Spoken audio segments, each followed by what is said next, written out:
Hello everyone, आप सभी का स्वागत है मेरे यूट्यूब चैनल एसएससी गैलेक्सी पर। आई होप आप सभी अच्छे होंगे, स्वस्थ होंगे और आपकी तैयारी भी बहुत अच्छी चल रही होगी। तो आज मैं आप सभी के लिए बहुत ही एक इम्पॉर्टेंट वीडियो लेके आया हूँ। बेसिकली ये जो वीडियो होगी ये उन बच्चों के लिए होगी जो कि रेलवे की तैयारी कर रहे हैं या फिर जो कि रेलवे के एग्ज़ाम्स क्लियर करके रेलवे में एक अच्छी खासी जो जॉब है वो पाना चाहते हैं। इस वीडियो में मैं आपको कंप्लीट जानकारी दूंगा, जैसे कि रेलवे में कौन कौन से ग्रुप्स होते हैं, रेलवे में कौन कौन से एग्ज़ाम्स होते हैं, हमारे को रेलवे में टाइम क्या मिलता है, कौन कौन से सब्जेक्ट होते हैं, कितनी सैलरी होती है, अगर हम रेलवे में जॉब लेते तो क्या पावर हमारे को दी जाती है। ये सारा मैं आज आपको इस वीडियो के थ्रू बताऊंगा। मतलब आपको ये वीडियो देखने के बाद ये पूरी तरीके से क्लियरिटी हो जाएगी कि अगर आप रेलवे की प्रेपरेशन कर रहे हैं तो आप रेलवे की प्रेपरेशन क्यों कर रहे हैं। इस चीज़ की आपको बहुत ही अच्छी और कंप्लीट जानकारी मैं इस वीडियो के थ्रू आपको प्रोवाइड कराऊंगा। तो इस वीडियो का जो हमारा टाइटल है वो होगा why should I prepare for railway, कि अगर मैं रेलवे की तैयारी कर रहा हूं तो मुझे क्यों रेलवे की तैयारी करनी चाहिए।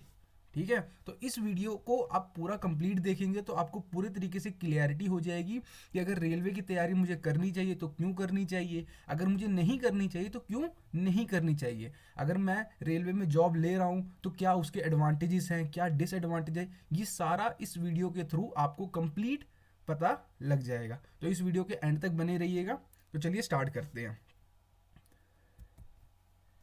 सबसे पहले हम बात करते हैं types of jobs in the Indian railway, कि जो इंडियन रेलवे उसमें कौन कौन से टाइप्स की जो जॉब होती है वो रेलवे हमारे को प्रोवाइड कराता है।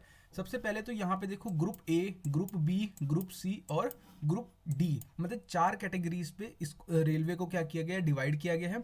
जैसे कि अगर ग्रुप ए और बी की बात करते हैं तो ये गेजेटेड ऑफिसर्स की मतलब कि जॉब्स होती है, मतलब हाई रैंक जो ऑफिसर्स होते हैं अपना रेलवे वगैरह में डिपार्टमेंट्स में, जैसे स्टेशन मास्टर हो गया, टिकट क्लर्क हो गया, जो टीटी वगैरह होते हैं, और भी अलग अलग तरीके के जो पोस्ट होते हैं उनमें सारा ये ग्रुप ए और ग्रुप बी में ये चले जाते हैं।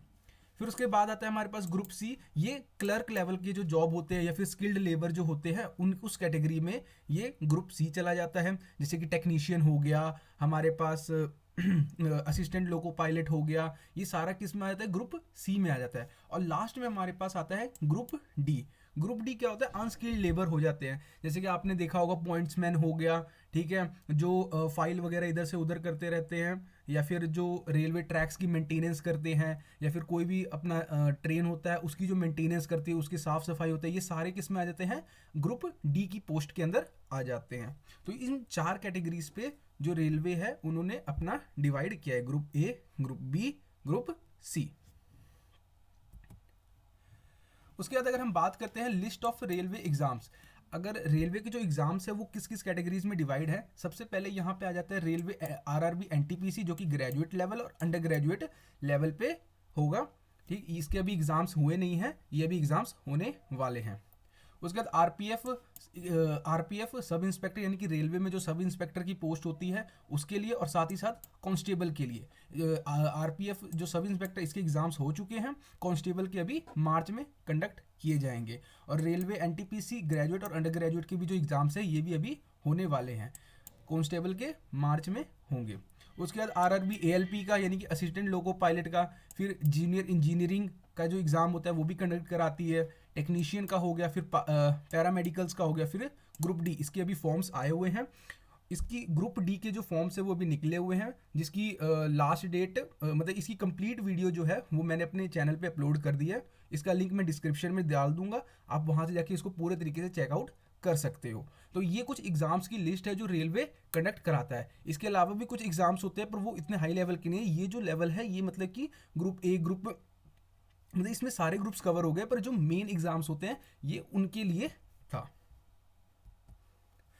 सबसे पहले यहाँ पे आता है why should I prepare for railway, कि अगर मेरे को रेलवे की तैयारी कर रहा हूँ, अगर मैं रेलवे की तैयारी कर रहा हूँ तो मुझे क्यों करना चाहिए रेलवे की तैयारी, इसके क्या एडवांटेजेस हैं और क्या इसकी डिसएडवांटेज है। ये सारा मैंने दो कैटेगरीज में डिवाइड किया हुआ है कि एडवांटेजेस क्या है और डिसएडवांटेजेस क्या है। जैसे कि एडवांटेज हमारे को टाइम का क्या एडवांटेज मिलता है, सब्जेक्ट का क्या एडवांटेज मिलेगा, एग्जाम लेवल किस टाइप का होता है, सैलरी हो गया, उसके साथ एक्स्ट्रा बेनिफिट्स होते हैं वो हमारे को क्या देता है रेलवे। उसके बाद पावर की बात होगी कि अगर हमारे को कौन किस तरीके की पावर्स जो होती है वो रेलवे में मिलती है। साथ ही साथ अगर किसी चीज़ के एडवांटेजेस होते हैं तो साथ ही साथ उसके क्या डिसएडवांटेजेस भी होते हैं। तो डिसएडवांटेजेस में कौन कौन से पॉइंट्स आ जाएंगे, वैकेंसी का, सब्जेक्ट का, पावर का। इसको अभी हम आगे कंप्लीट तरीके से पूरे डिटेल में इसके बारे में मैं आपको बताऊंगा।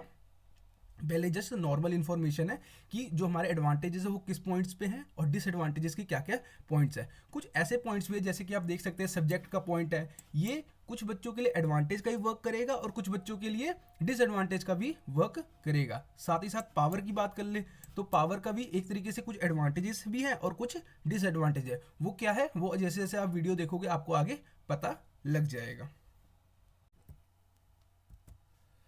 सबसे पहला पॉइंट जो होता है हमारे पास एडवांटेज में, वो हमारे पास टाइम की बात करते हैं। तो टाइम में देखो क्या होता है कि जैसे बेसिकली जो नॉर्मल एग्जाम्स होते हैं उसमें हमारे को क्या दिया जाता है, 100 क्वेश्चन दिया जाता है, 1 घंटे में हमारे को उन सारे क्वेश्चंस को अटेम्प्ट करना होता है, चाहे वो मैथ का हो, रीजनिंग का हो, हमारे जनरल अवेयरनेस का हो या फिर इंग्लिश का हो। तो हमारे को 100 क्वेश्चन दिए जाते हैं जिसको हमें 1 घंटे के अंदर कंप्लीट करना होता है। पर रेलवे यहाँ पे क्या आपको एडवांटेज देता है, वो कहता है कि भाई आप 100 क्वेश्चन तो करो पर आपको टाइम कितना दिया जाएगा, 1.5 आवर, यानी कि आधा घंटा आपको ज़्यादा देता है रेलवे। तो ये एक बहुत ही एडवांटेज वाला पॉइंट है एज कम्पेयर टू जो बाकी एग्जाम्स होते हैं, हमारा एसएससी हो गया, हमारे बैंकिंग के एग्जाम्स हो गए, इनके कंपैरिजन जो रेलवे हमारे को ये एडवांटेज देता है कि हमारे को ये आधा घंटा ज़्यादा टाइम देता है। वहीं पे अगर हम CBT 2, मतलब किसी किसी एग्जाम्स में CBT 1 होता है, किसी में CBT 2 भी हो जाता है साथ साथ, जैसे NTPC में CBT 1 होगा फिर CBT 2 कंडक्ट कराया जाएगा। रेलवे की जो NTPC की एग्जाम्स है उसकी भी कंप्लीट नोटिफिकेशन की जो डिटेल है उसकी वीडियो भी मैंने अपने चैनल में अपलोड की हुई है, आप जाके चेकआउट कर सकते हो। तो 120 क्वेश्चन भी अगर वो देता है तो भी वो क्या देता है, 1.5 आवर। तो ये एक तरीके से एज कंपेयर टू 1 घंटे के अंदर 100 क्वेश्चन अटेम्प्ट करना और 1.5 घंटे के अंदर 100 क्वेश्चन या फिर 120 करना जो क्वेश्चन होता है वो ज़्यादा ईजी होता है। तो ये एक तरीके का एडवांटेज वाला पॉइंट है। जैसे कि NTPC से मैंने उठाया है, इसमें आप देख सकते हैं कि टोटल नंबर ऑफ क्वेश्चन कितने हैं हमारे पास, CBT 1 में 100 है और उसके लिए कितना 1.5 घंटा यानी कि 90 मिनट्स हमारे को दिया गया है। और वहीं पे अगर बात करें कि CBT 2 में तो 120 जो हमारे को 120 क्वेश्चन दिए गए हैं जिसको हमारे को 1.5 घंटे में सॉल्व करना है। तो यानी कि बहुत ही एडवांटेज वाला पॉइंट है अगर आप रेलवे की प्रेपरेशन कर रहे हैं तो, एज कम्पेयर टू SSC के एग्जाम्स हो गए, एज कम्पेयर टू बैंकिंग के एग्जाम्स हो गए। दूसरा एडवांटेज वाला पॉइंट अगर हम बात करते हैं तो सब्जेक्ट के ऊपर होता है। जैसे किसी किसी बच्चे के लिए ना, जैसे कि छोटे क्लासेस में होता है कि भाई मेरा ये सब्जेक्ट स्ट्रॉन्ग है, ये सब्जेक्ट वीक है। तो जो रेलवे है वो क्या करता है, उसमें रेलवे में इंग्लिश और कंप्यूटर से कोई भी क्वेश्चंस नहीं पूछा जाता है। यानी कि कोई बच्चा है जो कहता है कि भाई मेरी इंग्लिश वीक है, तो उसके लिए बहुत ही ज़्यादा एडवांटेज वाला पॉइंट है कि अगर उस बच्चे की इंग्लिश वीक है या फिर कंप्यूटर वीक है, क्योंकि कंप्यूटर में हमारे को बहुत से शॉर्टकट कीज़ याद रखने पड़ते हैं, बहुत सारे फुल फॉर्म्स होते हैं उनके बारे में, रैम रोम इन सब के बारे में हमारे को जानकारी रखना पड़ता है। तो किसी किसी बच्चे को कंप्यूटर जो होता है वो डिफ़िकल्ट लगता है और बहुत से ऐसे बच्चे हैं जिनको इंग्लिश जो होता है वो डिफ़िकल्ट लगता है कि भाई इंग्लिश में मेरे से रीडिंग कॉम्प्रिहेंशन नहीं होगा, हमारे से ग्रामर से नहीं होती है, हमारे से वो कैब याद नहीं होती है। तो ये बहुत ही अच्छा एडवांटेज पॉइंट है उन बच्चों के लिए जिनको इंग्लिश जिनकी वीक है, क्योंकि वो रेलवे में अगर जाएंगे तो रेलवे में जो सब्जेक्ट्स होते हैं वो क्या पूछा जाता है, मैथमेटिक्स पूछा जाता है, रीजनिंग पूछा जाता है, जनरल साइंस जो कि 10th लेवल तक का होता है वो पूछा जाता है, और जनरल अवेयरनेस यानी कि हिस्ट्री, पॉलिटी, ज्योग्राफी, इकोनॉमिक्स से क्वेश्चन आते हैं। तो ये बहुत ही एक एडवांटेज वाला पॉइंट है जिस बच्चों की इंग्लिश या फिर कंप्यूटर वीक है। ज़्यादातर बच्चे इंग्लिश के लिए होता है कि जो बच्चा रेलवे की तैयारी करता है वो इसीलिए करता है कि ताकि उसकी मतलब इंग्लिश सब्जेक्ट को उसको टैकल ना करना पड़े, क्योंकि बेसिकली बार बार अगर आप प्रैक्टिस करोगे तो रीजनिंग और मैथ की तैयारी हो जाती है। जनरल साइंस हमने 10th तक पढ़ा होता है तो थोड़ा बहुत आइडिया लेके याद करने वाला काम होता है, जनरल अवेयरनेस में भी होता है कि याद करने वाला काम होता है, तो बच्चा इजीली टैकल कर लेता है। इंग्लिश में होता है कि रूल्स वगैरह याद करना, वोकैब याद करना, रीडिंग कॉम्प्रिहेंशन, पैरा जम्बल्स को टैकल करना थोड़ा डिफिकल्ट हो जाता है।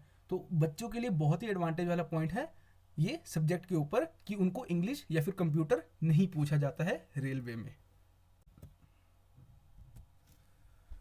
तीसरा एडवांटेज पॉइंट अगर हम बात करते हैं तो एग्ज़ाम लेवल।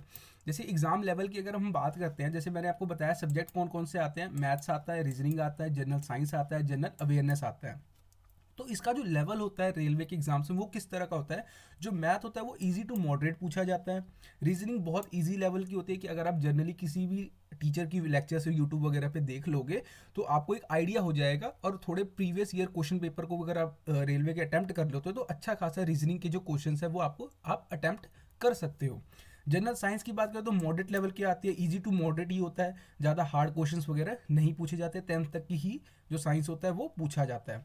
फिर जनरल अवेयरनेस भी जो होता है वो इजी टू मॉडरेट ही पूछा जाता है, कोई हाई लेवल इतना नहीं पूछा है। एक आध क्वेश्चन होता है जो थोड़ा आउट ऑफ द बॉक्स चला जाता है, पर ज़्यादातर जो मैक्सिमम क्वेश्चंस होते हैं वो मॉडरेट के आसपास ही होते हैं। यानी कि अगर ओवरऑल हम बात करते हैं तो जो रेलवे के एग्जाम्स होते हैं उसका जो लेवल होता है वो क्या होता है, इजी टू मॉडरेट होता है। तो ये भी एक बहुत अच्छा एडवांटेज पॉइंट है उन बच्चों के लिए जो कि अपने पर्टिकुलर सब्जेक्ट में भी अच्छे से प्रेपरेशन ना करें, मतलब अच्छे से नहीं, मतलब कंपटीशन तो देखो है, ठीक है, आपको तैयारी करनी पड़ेगी, पर इतना है कि एग्ज़ाम का जो लेवल होता है वो इतना डिफिकल्ट नहीं होता है as compare to other exams, SSC banking के कंपैरिजन या फिर स्टेट के बहुत सारे एग्जाम्स होते हैं उनके कंपैरिजन जो होता है रेलवे का जो एग्ज़ाम होता है वो थोड़ा इजी टू मॉडरेट के बीच में आ जाता है। चौथा एडवांटेज पॉइंट अगर हम बात करते हैं तो वो हमारा हो जाता है सैलरी एंड एक्स्ट्रा बेनिफिट्स की। जैसे सैलरी की अगर बात करते हैं, क्योंकि कोई भी अगर गवर्नमेंट जॉब कर रहा है तो उसको सैलरी की मतलब कि मेन क्यूरियोसिटी यही होती है कि सैलरी क्या होगी भाई। तो ये कुछ बेसिक पे है आरआरबी एनटीपीसी के, जैसे कि आपको जूनियर कम क्लर्क कम टाइपिस्ट की इतनी जॉब इतनी पेमेंट मिलती है, गुड्स गार्ड की 29,200 मिलती है, सीनियर टाइम कीपर की 29,200, स्टेशन मास्टर की देखें तो 35,400। ये एक तरीके से बेसिक पे है, मतलब आपको इतना मिलेगा ही मिलेगा। पर जब आप ज्वाइन करते हो तो यही जो सैलरी होती है, ये जैसे 35,000 स्टेशन मास्टर की है तो ये अप्रॉक्सीमेटली 40, 45, 50 तक भी पहुंच जाती है, क्योंकि इसमें बहुत से सारे हमारे को एक्स्ट्रा अलाउंसेस भी मिलते हैं। तो जो अच्छी खासी सैलरी जो होता है वो रेलवे प्रोवाइड करता है, और इसके साथ ही साथ कुछ एक्स्ट्रा बेनिफिट्स भी जो होता है वो रेलवे प्रोवाइड कराता है। जैसे कि अगर हम बात करें आरपीएफ कांस्टेबल की, तो इसकी जो मतलब कि सैलरी है वो 26,000 से 32,000 के बीच में अप्रॉक्सीमेटली पर मंथ आ जाती है। वहीं पे साथ में अगर हम बात करें एक्स्ट्रा बेनिफिट्स की तो मेडिकल बेनिफिट्स मिलता है, मतलब कि अगर आपके मम्मी पापा हैं, आप हैं, आपके जो बच्चे हैं उनमें अगर कोई मतलब कि बीमारी हो जाती है या फिर किसी तरीके का एक्सीडेंट हो जाता है तो इस तरह का खर्चा जो होता है वो कौन उठाता है, रेलवे। अगर आप रेलवे में एम्प्लॉय हैं तो वो क्या उठाएगा, रेलवे ही उसका खर्चा उठाएगा, रेलवे ही उसकी पेमेंट्स वगैरह करेगा। जैसे कि रेलवे के ही बहुत से वो होते हैं, हॉस्पिटल्स वगैरह होते हैं जहाँ पे इलाज वगैरह चलता है। अगर मान लीजिए वहाँ पे वो ट्रीटमेंट आपको नहीं प्रोवाइड कर पा रहा है तो वो आपको दूसरी जगह पे शिफ्ट कर देगा, किसी और अच्छे हॉस्पिटल में शिफ्ट कर देगा, और जो खर्चा होगा वो रेलवे ही उठाएगा। तो ये बहुत ही अच्छा बेनिफिट वाला पॉइंट है अगर आप रेलवे में जॉब करते हैं। फिर पेंशन स्कीम हो गया कि जब आप रिटायर हो जाएंगे तो आपको पेंशन वगैरह दिया जाएगा। फिर रेलवे में जो स्कूल टीचर्स है, मतलब रेलवे के कुछ स्कूल्स भी होते हैं जहाँ पे सिखाया जाता है, तो वहाँ के जो टीचर्स होते हैं उनको स्पेशल अलाउंस मिला जाता है। फिर चाइल्ड केयर के लिए एक्स्ट्रा अलाउंस मिलाया जाता है जो कि एम्प्लॉय वगैरह होते हैं। साथ ही साथ allowance for the women with disability, जो डिसेबल पर्सन होते हैं चाहे वुमेन हो चाहे मैन हो, उनके लिए भी बहुत ही अच्छा एडवांटेज पॉइंट मिलता है। और ये तो एक बहुत ही अच्छा एडवांटेज पॉइंट है अगर आप रेलवे में जॉब करते हो तो।